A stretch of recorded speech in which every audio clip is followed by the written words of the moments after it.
for Midnight's side. I am interested though. Onic, getting rid of the Barats, get rid of the sandbags, and now all that's left is going to be the Alice and the EXP. We're still looking for a means to not only engage upon your opponents, but not to mention that there's like a decent amount of iframes. We don't get the Harith, but at least the Claude gets locked in for Aurora. Yeah. If Aurora will make this work, they play Claude, they play Ling, they play Eudora.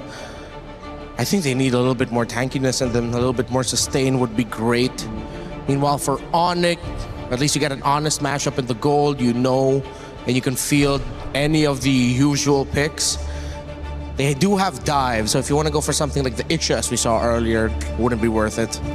Yeah, there's a lot of things that could go wrong here. I'm thinking whether Valentina might be worth it just to steal the Wrath of the Dryads, but really, it's kind of tough overall, right? Because you're still not going to be able to get the correct battle spells out of certain targets, and I think Eudora never is going to take Purify ever, especially with the meta, the way the meta is shaping. Moskov, as you called it, has already been locked in to deal with the Assassin instead of the Melissa matchup, so now we get the Hilda at the very end to round things out, and I'm liking this a lot. I really thought the Hilda might end up onto Onyx side, but with their opener, there was just kind of no way. All right, you get two aggressive roamers that field around the map, and hell, the Aurora draft, they were blitzing right through it. Gideon, last thoughts about the lineups? Last thoughts about the lineups. I'm going to say that this is a lot more even than I thought it was going to be, but most importantly, Lunar on this Hilda is going to have to do a lot of work, especially in the early stages of the game. That Uranus has full control. So, you know what's strong side, you know what's a weak side. Maybe that might be enough, but that mid, that's number one. Aurora Gaming at the cusp of history to make it into the knockouts. They already took down Liquid. Will they take down Onic in a sweep as well? This is game number 2. Will Onic force game number 3? Drex, Mirko, let's go! 5 seconds till the A back-to-back win, a back-to-back clean sweep from TLPH to Onic would certainly put them up there when it comes to greatest performances for a team in a group stage, but we'll find out here. Onic have some solid answers as well, and just like Gideon pointed out, it is much more even here this time around. Yeah, this seems like a much more straightforward draft from both teams. It's honest, it's simple, the game plan is there. There's nothing cheeky, there's no crazy Selena, there's no weird healers on the field. I'm excited to see how Lunar decides to rotate. How much is he going to harass from the CXP lane? All right, quick check on the emblems again. It's going to be the Bargain Hunter this time for Kelra on the Moskov, trying to get that item power spike. Quick Suns! The damage on Hassan's first blood already, but Tienzi in a little bit of trouble. Keyboy will respond with a kill of his own. Jungler for mid lane. Feels like a win for Onic, and now Kyrie's looking for more. Dashes into mid side, gets some good damage on Rosa. Pagu as well, but Kyrie can't get the finish. But still, they may have to go back after this lane. Keyboy. Kyrie once more! Pagu falls, but Keyboy gets the kill. Deja vu to game number 1. It's Onic who strike here early on, getting the lead 2-1. Last time it was a 1-0 pickup on TNZ. And just like in game number 1, it seems like Aurora are going to have to force, or are going to be forced to climb back in this game already. No purple buff on the Ling, but everything still is relatively calm, right? Some pretty good picks here and there. Just that. I mean, overall, they're going to go back and forth. It's the same thing we saw last time. Like you said, last time it was 2-2 in the first 3 minutes. Gold sitting at a standstill. TNZ, just like last time, takes a death right in the beginning of the match. Can he recover like he did last time? Kyrie, though, it's sad that those kills had to go into the pocket of Keyboy. 2-0-0 would have looked a lot better in Kyrie's hands, but still, a win is a win in the book of Onic right now. Turtle is up. Tempo-wise, Aurora have been able to keep up with Onic, and the thing is, with Rosa staying alive earlier in that skirmish, he'll be able to get level 4 before Sans. Sans has gone to the XP lane, soaked in the entire wave, and still isn't 4 just yet. He'll get 4 very soon. There it but is. that means Tienzi will almost a steal. What a crazy SOD to be sending there. Sans steals the Wrath of the Dryad. Lunar again with a tempo in the bottom lane. Onic on the turtle. Yeah, Lunar's going to have to try to make his way up. Tienzi looking for a possible steal here. Lunar is going to try to open things up. Kyrie still able to get it.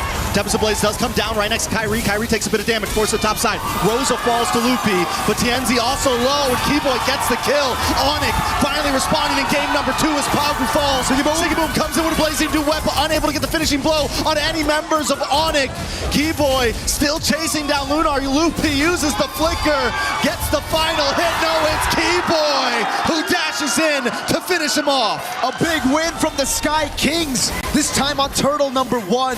They learned from their mistakes. It was an insane utilization of the untargetable by Kai again to react to Pagu with the Wrath of the Dryad flicker combo. Then he outplays the situation, gets away, and baits everybody into this skirmish. Kyrie with the retribution and the play. And now it's Onic who are leading with tempo and gold. Great reaction though from Sigiboom. He did rotate quicker. Kelra was right behind him, trying to rotate over, and that's why Sigiboom couldn't stay for a bit longer for Lunar to deal enough damage over on Keyboy, and then the dive happened. Yeah, at this point, Onic has taken a decent lead. Still no kills into the pocket of Kyrie, but Loopy being 2-0-2 on this Uranus can be a problem. Yes, they have the hard lockdown with Pagu, they have the small stun with Rosa, but still it doesn't feel like enough to deal with a well-fed Uranus, and Loopy's gonna start harassing into this jungle. He's gonna start becoming a problem for TNZ, a problem for Rosa. Despite that win for Onic, the lead is still pretty much non-existent, just a 1,000 goalie between the two. TNZ still level in XP against Kyrie despite dying 2 times. And it now comes down to who utilizes the Wrath of the Dryad better. Sans has been on it 24/7, always, after getting that level 4, stealing the Wrath of the Dryad over. Kyrie with a jump up top. A lot of damage. Sigiboom might not be able to get away from this. Use the BMI, and in comes TNZ. Just to try to ward him off. Keyboy is there as well. The disengage is clean from Aurora. That's a massive win for Onic. They were able to bait out the Purify, a Blazing Duet, and the Tempest of Blades with the Retribution as well. This should be free for Onic, but it's always awkward. Rosa! Boy, trying to get the knock up, will go in, gets the kick, but it goes the wrong way. Well played by Rosa, but another utility gone. Flicker off the map for Rosa. Loopy now harassing them away. They know they can't fight for the turtle. But Onic doesn't just want the turtle, they want a little bit more. A lot of damage onto Pagu. Wrath of Dryad does come out from Sans. It's enough to buy time to take out Pagu. Kyrie gets the kill, and Loopy continues to zone Sigiboom and Rosa away. A stack on the Sky Piercer for Kyrie. He wants a bit more now as Sans rotates over to mid, but that is a Hilda. Lunar is still going to be able to survive right now as Pagu wasn't... Oh, wait a second, a dive perhaps? No. Lunar gets away, the SOD thrown into the bottom lane, but TNZ is still able to clear it out. Purple buff gonna be threatened now. Onic know what they need to take, but they will play it slow. Sans in mid! Sans takes a lot of damage. Lunar gets the kill. And now Aurora's gonna just, I mean, at this point, they just want their purple. You guys are in our territory. They don't want to fight. They're just trying to gain some ground on the map. And this is where you get to see Rosa and Sans be a lot more vulnerable than in previous metas against tanks. If you walk up too aggressive, which is both their tendencies, you are going to be punished. This isn't the tank meta where you can actually just stay up front and then just escape. This is the assassin meta. You get caught, you're dead. Keyboy is setting up for something. Keyboy looking for a possible kick, lands it on TNZ. Kyrie gonna be able to get the final blow in, and that's another kill into the hand of Kyrie to stack onto that Piercer. In the mid side though, Loopy taking a little bit of shots. Whoa! Kyrie goes down, Sigiboom able to get the kill. As Loopy tries to move in, but Kelra with an SOD into the back line, forcing them under the base. Loopy flickers in, and Rosa goes down. Kelra getting the kill, and now Lunar's in a bad spot. Keyboy looking for the knock up. Pagu also hiding under the tower. Onic are moving on to that tier 3 in the boss side as they push Aurora back once again. Oh my god! It's so beautiful to watch. Chaotic MLBB, but amazing nonetheless. Aurora trying to respond over by being proactive after TNZ got picked off, but then again, it's Onic improvising their way into a teamfight win, just playing and threading the needles over these turrets, finding those skirmishes, and literally just brute forcing their way into a teamfight win. And that's what it's been for so many games. We saw it in the last series, SRG, able to brute force their way in. And now Onic showing that they can go toe-to-toe, play the same type of game as the others. Last turtle on the map, Aurora. Probably won't even be able to fight for this. They just want to go for their purple. Nope. I think they're going to have to give this away unless TNZ finds a miraculous steal. But on Cho, on the hands of Keyboy, I don't think you're gonna try to actually walk up there. There's been a couple of times already where he's been caught by the Jeet Kune Do. Keyboy just has a way with the Cho whenever he's up against an assassin. And that's why Tienzi, the man who's been popping off all throughout MSC, is now 0-3 against Onic ID in game number 2. Yeah, Aurora can't really start these fights at this point. They have to kind of let Onic come to them and look for the bait. They have to get Keyboy a little bit too deep, or Sans a little bit too deep, to where they can respond and envelop the enemy. Onic, on the other hand, has been able to catch Aurora off guard time and time again. Loopy gonna take a couple shots, should be okay. Doesn't have the consecration right now, but still not a huge problem. Oh! Into the backside, Tienzi with the Tempest of Blades, does land down onto Kelber. Kelber's able to backstep, a lot of damage back onto Lunar. Kyrie trying to jump in, a nice way the Dragon. Tienzi goes down. Every time Aurora tries to make a play, Onic responds quicker, and there's Keyboy, lands onto Pagu. Zoning the rest of the team back, they're able to get another kill, double for Sans. As Onic advances, Holy Defense goes so down, but in the backside, Keyboy once again setting up the fight for his team. What a play, Sigiboom able to still get a shutdown, but Keyboy goes in with the Jeet Kune Do, baits out the flicker from Rosa, but finds the Jeet Kune Do on Pagu. So at the end of the day, it's still a forced error. They're still able to utilize all of their resources well enough to punish Aurora and their awkward movements. It really comes down to these members playing as individuals. You gotta win those 1v1s. It's been a lot of 1v1s across the map in game number 1, but now Onic have read it. They finally are able to adapt to the circumstances that Aurora have put them in. And Aurora, they're the ones who are struggling to even find a structure right now. That's gonna be their first structure in the game. Turret tier 1 down below, but Tienzi's a level down on Kai, about to be 2. And look at Keyboy in this bush. Sigiboom needs to be careful. May get caught out here. And I feel like so much is on the shoulders of Sigiboom right now with the game that Tienzi has had. He's just not able to fully pop off. He has been a target for so long. Holy moly. Sigiboom, on the other hand, still has the ability to scale up. But to be able to do that, you need Pagu, you need Lunar to be able to set something up for the team. I'm surprised Onic aren't just blitzing the Lord right now, knowing that Kyrie is 3 whole levels ahead of Tienzi, and they have Moskov to play out in the side lane. But they're gonna take it slow. Aurora are the ones holding the Lord, but look at Kelra up top. This is a bad move. Kyrie forced away. A big kick by Keyboy with the way of a dragon onto Rosa. Rosa's gonna go down. Kyrie able to get the kill. Now Pagu also caught in between 3 members as Loopy in the backside zones them all back. Kelra up in the top side, chipping away at this tower. Roars is trying to defend the base. Now look at the damage on Tienzi. Tempest of Blades comes down, but it's just not enough. Songs into the backside. Lunar, Aurora are scattered as Onic close in onto the base to tie this game, tie this series. But they gotta wait for another wave. It's Lunar, 4 seconds on the clock for Rosa, 8 for Pagu. Can they bide enough time? Can they hold the defense? Onic knocking at the door, another wave of minions comes out. Pagu's there as well, doesn't have a Wrath of Dream, but look at the big stun, look at the damage from Rosa. Aurora Gaming live to go another day as Lunar dashes in, gets pushed back, and Onic has to run away at this one. That was a bit of greed from Onic. They got everything. Yes, good plays by Aurora, but Onic stayed too long when the Lord was up as well. They could have backed off, went straight for the Lord, but instead they tried to double down on the end and they got caught. That's the thing. That's the beauty of this meta. Doesn't really matter if you're 8,000 gold ahead. One mistake can set you back, and it almost did. What is that damage? It's a whole 1,000 gold difference in the mid lane, yet Rosa was able to burst down these squishy members of Onic. Oh, Aurora really wished for Tienzi to be up right there, dude. That would have been the dream for the burst to come through, Tienzi to respawn just on time, getting the pitch poised. But even then, Onic still have an 8,000 gold lead. They have that far lane control, and they're going to try to burst this Lord.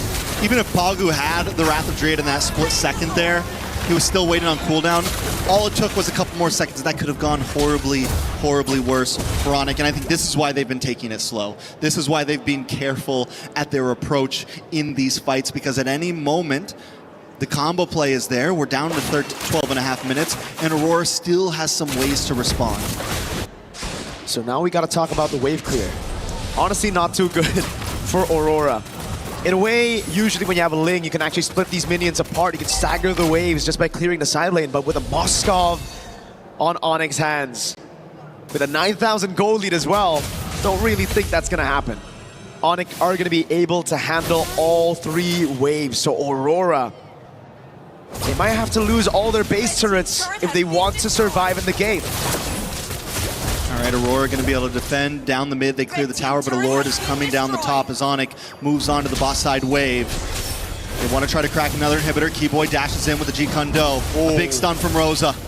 The ult doesn't quite connect. Kyrie able to phase out. Aurora defend the tower, they move on to the top Lord, and Onic get nothing in that push. Wow.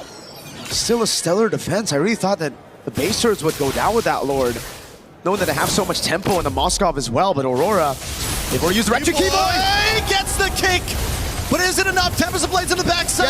A lot of damage on Loopy. Loopy tries to dive in. He's forced to flicker out. Kyrie to the backside. Gets nice damage on Pagu. Finally gets the kill. TNZ taking shots from Kelra as Kelra dashes in, and Kyrie's got his back. Siggy Boom with a blazing duet on Loopy and Songs, trying to chase him down, but Loopy's on his back. He BMI's back, but not before he gets the shutdown. 2 whole shutdowns for Siggy Boom. They lose out on their 2 base turrets in the sides. But my goodness, did everything fall right on top of Aurora. That was perfect. Keyboy missed the way the dragon. He didn't get the right target, didn't get the right angle. But look at this crazy move by Tianzi. I mean, a tad bit of luck, obviously. The fact that the piercing spears didn't get him. Oh my God. That was a clencher for sure, even for Siggy Boom here, who had to walk past, following through the BMI. Back last second, 2 members down. Onic now on the defense. Aurora back in the game. Trex, 10,000 gold leads in this meta. It doesn't really feel like the normal 10K. It doesn't at all. Big SOD doesn't connect. Aurora getting their 2nd structure of the game. Oh my God. At 15 minutes in and hanging on a prayer right now. But showing that at any moment they can still outplay, and Onic has to respect it. And now it's back to that slow build. It was Winter Crown earlier for Siggy Boom. He sells it, gets the win in nature, knows just how much there is of a threat from Onic when it comes to the physical damage. Kelra scaled up completely. Kyrie on the Hirara, a menace. Shut down, but still a menace. Not as many stacks on the Sky Piercer, but that survivability of his. Now Aurora, The Keyboy. do they read it out? Do they do housekeeping properly, right? Pagu's done it. Doing it, but it's already on Rosa. He's already looking for the kick. Rosa flickers, stops him. SOD. Keyboy makes the whip, but it's an SOD from Kelra. Able to still find it in the back. But wait, Kelra's in trouble. Oh my God. Able to wind of nature, very clean. He backs up, he sidesteps, but he's still pushed against the wall, and he finally goes down. That's not worth it. Kelra for Rosa is not worth it. In trouble. Lunar, maybe in a bad spot as well. Kyrie able to pick him up. It's 2 members down on the side of Aurora. Pagu, Siggy Boom, trying to defend. Sans moves on. Pagu goes down. A double kill for Kyrie. TNZ, where are you? They need you. You gotta get back to base. Up top, Siggy Boom clearing out the wave. Final baser of the game gonna be falling. Keyboy. A lot of damage. He will go down. Keyboy finally gets the kick. And it's Siggy Boom. 6 seconds on the clock for Rosa. Siggy Boom may not be able to do this alone. He doesn't have the blazing duet. He doesn't have the damage. He's trying to defend. The base is low. He's cleared it. Rosa's back. And Kyrie's down. No way. Aurora still holds on. The iframes are there, but Onic wants to end it. Can Rosa do it on his own? And Lunar's back up. The base not down yet, but finally, Kyrie and Onic tie the game. What a game! What a series to the end of that push! Rosa keeps everybody on the edge of their seats. Onic still though, holding on, utilizing the leads and pushing through with the iframes to dodge from those suns.